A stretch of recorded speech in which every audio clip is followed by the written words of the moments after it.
Paul's letter to the Romans.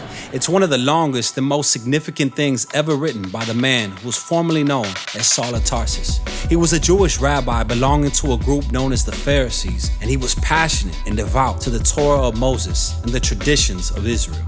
And he saw Jesus and his followers as a threat. But then he had a radical encounter with the risen Jesus, who commissioned him as an apostle, like an official representative to the world of non-Jewish people called Gentiles in the Bible.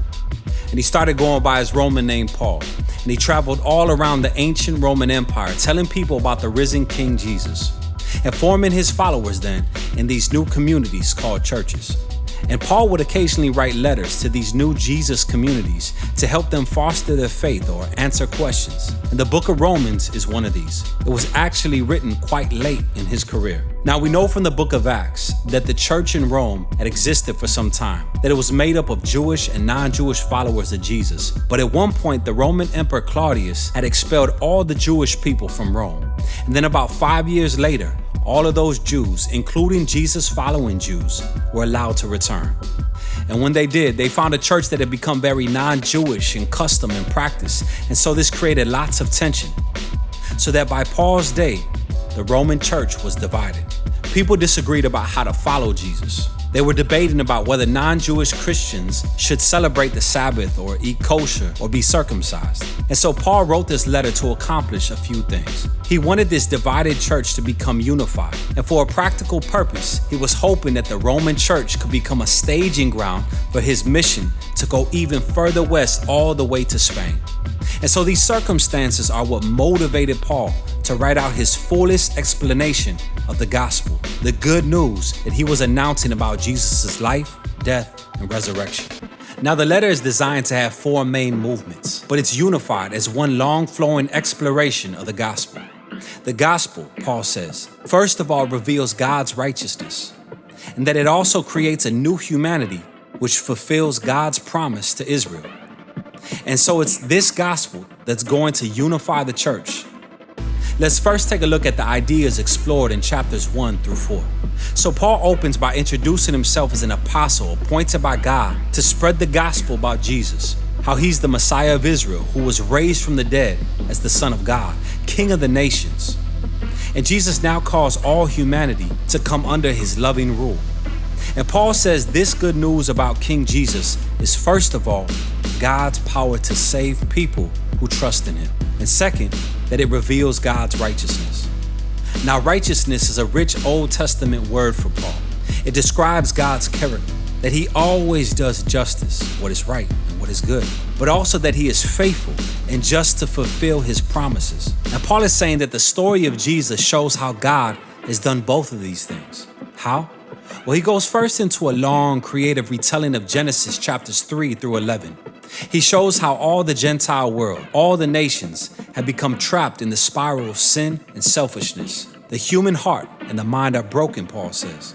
We've turned away from God to embrace idolatry, which means finding ultimate significance in created things and then giving ultimate allegiance to these things that are not God. This results in a distortion of our humanity and destructive behavior. And so what's left is a humanity that stands guilty as charged before a just and righteous God. To which the people of Israel might say, well, it's a good thing then that God chose our people out from among the nations. He saved us out of slavery in Egypt. He gave us the laws of the Torah, like the Sabbath and eating kosher and circumcision. And these all together show us how to live as God's holy people. But Paul says, not too fast. He recalls the storyline of the Torah and of the rest of the Old Testament, which shows that Israel was just as sinful and idolatrous and morally broken as the rest of humanity.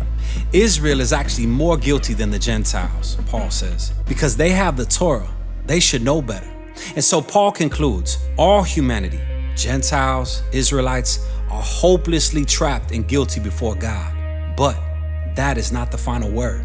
The good news about Jesus is God's response. Instead of holding humanity guilty, Jesus came as Israel's Messiah to die on behalf of all people as a sacrifice for sins. As our representative, Jesus took into himself all of the just consequences of the pain, the sin, and the death that we have all caused in the world. And he overcame it all by his resurrection from the dead.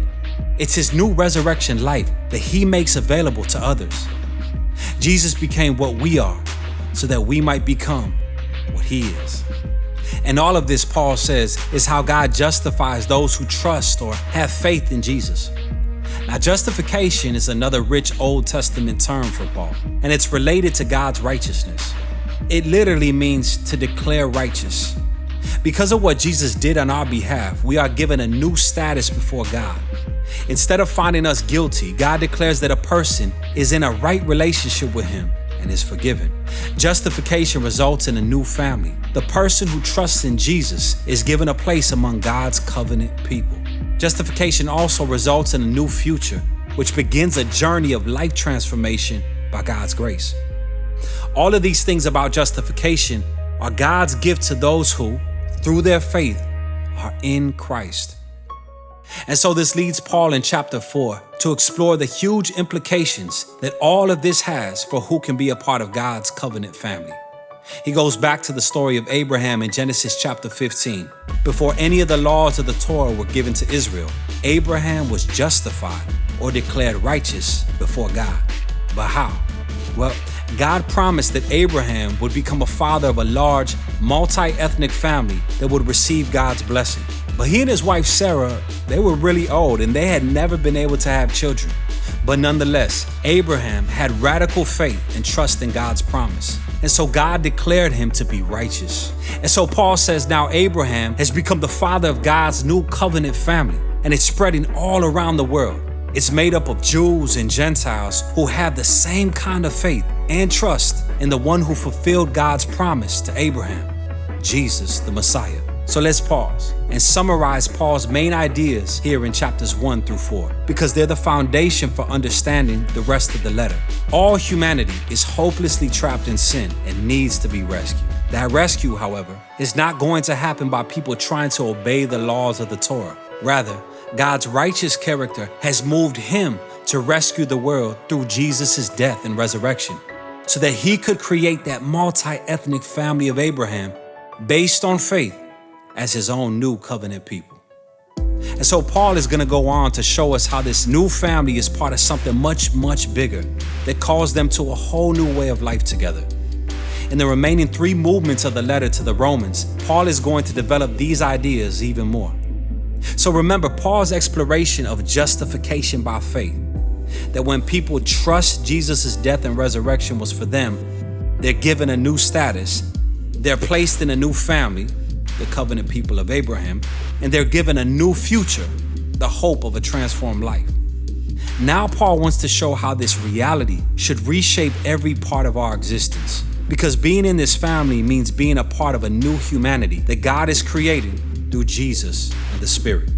So Paul goes back to the first human character of the biblical story, Adam. His name means humanity, and Adam, like all humanity after him, has chosen sin and selfishness. And so everyone faces God's judgment because we become slaves to sin's influence, resulting in death. But then Paul contrasts Adam with Jesus, who he says is the new Adam, a human who lived in faithful obedience to God, shown through his act of sacrificial love. And now Jesus offers his life as a gift to others so that they can be justified before God. And so Jesus stands as the head of a new humanity that is being transformed by this gift, which leads him to chapter 6. Paul reminds these Christians in Rome that choosing to follow Jesus means leaving their old Adam-like humanity and entering into the new Jesus-like humanity. And their baptism was a sacred symbol of that transition. Their old humanity died with Jesus, and their new humanity was raised with him from the dead. So when a person trusts in Jesus, their life becomes joined to his life. What's true of him is not true of them. It's when people accept their identity as Jesus-like humans that they are liberated to become the wholehearted humans who can truly love God and their neighbor. Now, if creating this new humanity was always God's purpose, Paul asks in chapter 7, what then is the point of God giving Israel the law, or in Hebrew, the Torah?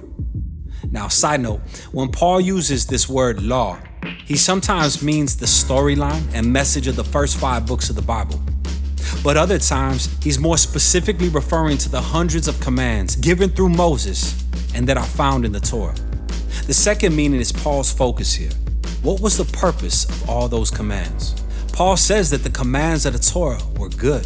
They show God's will for how Israel was to live. But if you read the storyline of the Torah, Israel broke all those commands.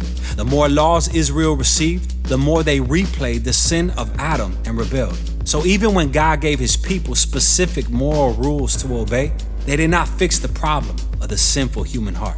And so paradoxically, these rules made Israel even more guilty. But Paul says that paradox is the point. God's goal was to make it crystal clear that it's evil that's hijacked the human heart, and that the Torah, good as it is, could not do a thing about it. But Paul says in chapter 8, the solution has arrived in Jesus and the Spirit. And here's how. The commands of the Torah acted like a magnifying glass.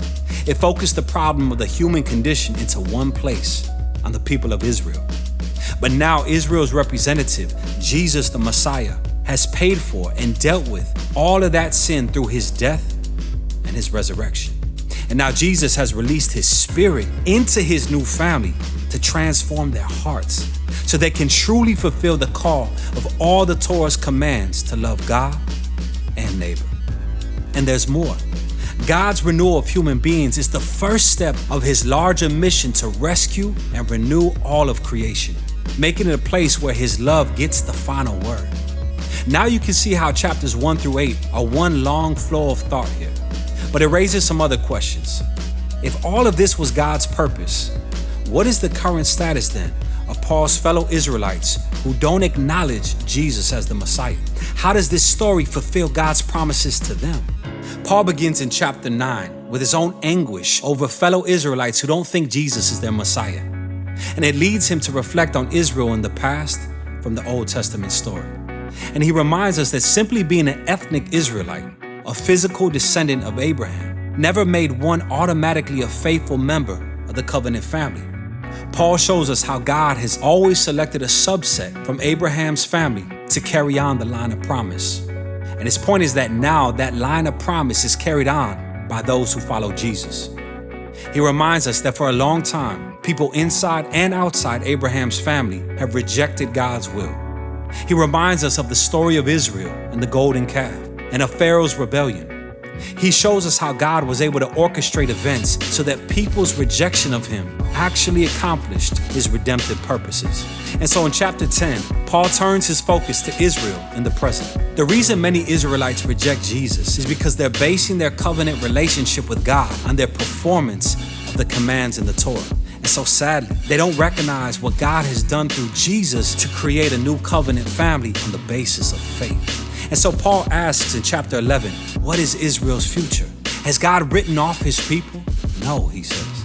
There are tons of Jewish people, including himself, who do recognize Jesus as their Messiah, but there are also a lot who don't. But God has been able to use their rejection for his own purposes. It caused the gospel to spread even quicker and farther into the Gentile world, making the family of Abraham even larger and more multi-ethnic. Paul describes God's covenant family as a big olive tree, and the rejectors of Jesus have been broken off, so to speak. And these Gentiles are like wild branches that have been grafted into the family tree. However, Paul says, one day Jesus will be acknowledged by his own people. He doesn't offer any details about how. Paul simply trusts God's character and promise that he won't give up on his covenant people, which transitions into the final section of the book, chapters 12 through 16. But remember the big picture. Because of their faith in Jesus, Jews and Gentiles are now together as Abraham's family, that new humanity that's being transformed by God's Spirit. And so this is how God is fulfilling his ancient promises. Therefore, the only reasonable response is for these Jews and non-Jewish Christians to be unified as the church. In chapters 12 to 13, he shows that this unity will come from a commitment to love and forgive each other. Love will look like everybody using their diverse gifts and talents to serve one another in the church, and will also mean humility and forgiveness. When these different ethnic groups and cultures come together in Jesus, conflict is inevitable, and it can only be overcome through the hard work of forgiveness and reconciliation. This is how they will show the greatest of Christian virtues, love, which fulfills the Torah's greatest commands to love God and love your neighbor as yourself.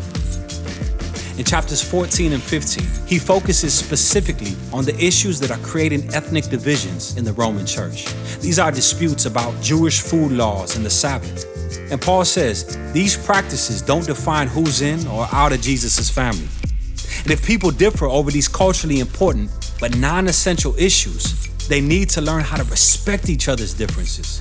And it's in this way that love will heal and unify Jesus' family. Paul closes the letter by first commending Phoebe, who's a key leader in the church of Cenchreae. She had the honor of carrying and perhaps even reading this letter aloud to the Roman churches for the first time. Paul then concludes by greeting all the people he hasn't seen for a long time, and that's the end. Boom. You can see better now how all the pieces of this letter fit together and show what a profound masterpiece it truly is. That's what the letter to the Romans is all about.